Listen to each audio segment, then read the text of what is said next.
Hey everyone, welcome back. Today we're going to talk about very interesting mythological stories from different cultures. Babylonian times. Let's envision it, everyone. Let's just think about it. Let's see it in our heads, okay? Do you see it? Do you see it? Do you feel it? You're there. And what is it? Well, Aries actually used to be the time where the Earth is in the spring equinox. It was in a position of the sky where we experience spring here on Earth. So depending on where you are though, right? Aries is constellation that looks like this. The main star KU.MAL, which actually means lamb, is the head of the ram. In astrology, this constellation is meant to represent the human head. Many people would say that astrology and constellations are not the same, which is definitely true now, but they used to be the same thing for people. Girl, we can have arguments about astrology all day long, okay? Okay? Do not. Different cultures are sacrificing or used to sacrifice lamb or cattle of appreciation season, and they would have festivals at those times where sacrifices were popular in society. It sounds crazy now, but imagine your sister is just like, hello? Yes. Yes, Victoria, yes, I am going to sacrifice the cow for tonight's birthday. Yeah, of course, I got the best cow in the farm. I don't know, where do you get cows? Hello? You don't really do that. But imagine that that was popular in your society. Imagine that was actually part of your reality. Don't even look at it like we used to be barbarians, because now we kill animals all the time. We just do not sacrifice them to a god or put a prayer on them. So who is really the bad guy, huh? Astrologers of the time or today's butchermen? I digress. If you have any vegan beliefs, I encourage you to leave your angry comments down below.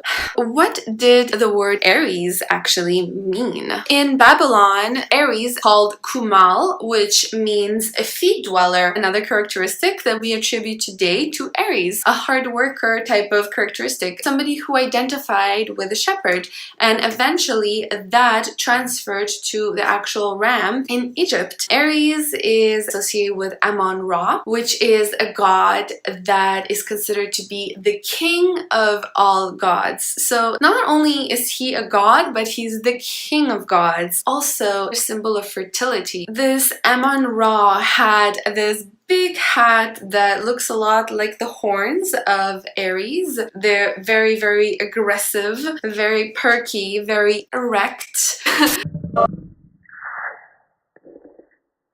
I know that Greek mythology can get quite dramatic. It can get quite soap opera-like, and while I love it, there's just way too many hard to pronounce names in this story, so I'm just going to make it as simple as I can, and I'm going to include a lot of visual aid for you, because if you're anything like me, then you cannot focus for 2 seconds straight with somebody just talking about Greek names to your face, okay? So this king, he's just really not happy with his wife, and his wife is actually sweet. You know, you would think that she's cool because she is a nymph of the clouds, and she's also the symbol of hospitality in Greek culture, so you'd think that one might be comfortable with a woman like this, but no, this man over here is not interested in her, and he finds her boring. So what does he do? Well, of course, he finds himself a mistress, but that mistress does not like the children that he already has with his existing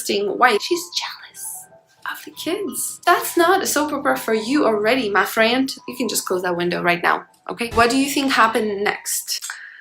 The kids are named Phrixos and Nephele, which are pretty cute names, but they're difficult to pronounce, so I'm just gonna call them P and H. So they're like, whoa, your mistress hates us? Like, that's not cool. That's not ideal situation. So they kind of like don't love it, but then his mistress is like, well, I want to get rid of them, right? So, you know, was not happy with those little kids. So she decided that the best way to deal with the situation is to cause a famine in the whole land.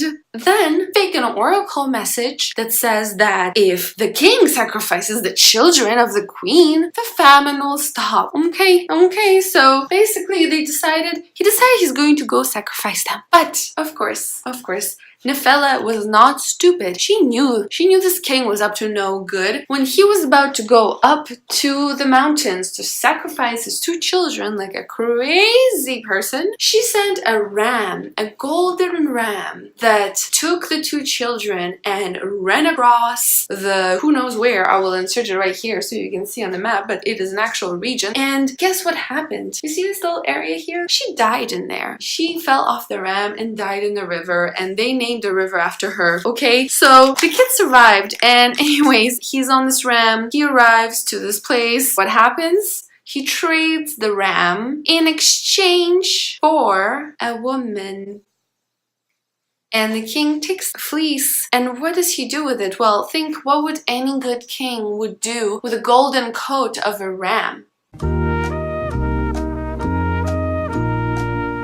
Put a dragon in front of it to guard it, of course. That is the continuation of the story. I did not invent this, by the way. I know it sounds like I'm literally inventing this right now, but I did not. Okay, so have you ever heard of Jason and the, what is it, like 50 warriors? They decided that they want this golden fleece back. But why did they want it back? Well, according to this myth, it's because P, our little boy that survived in the story, he died and he came back as a ghost, and he told Jason that he wants the golden fleece back. So Jason collected his 50 warriors and decided to go back and get it. And he did.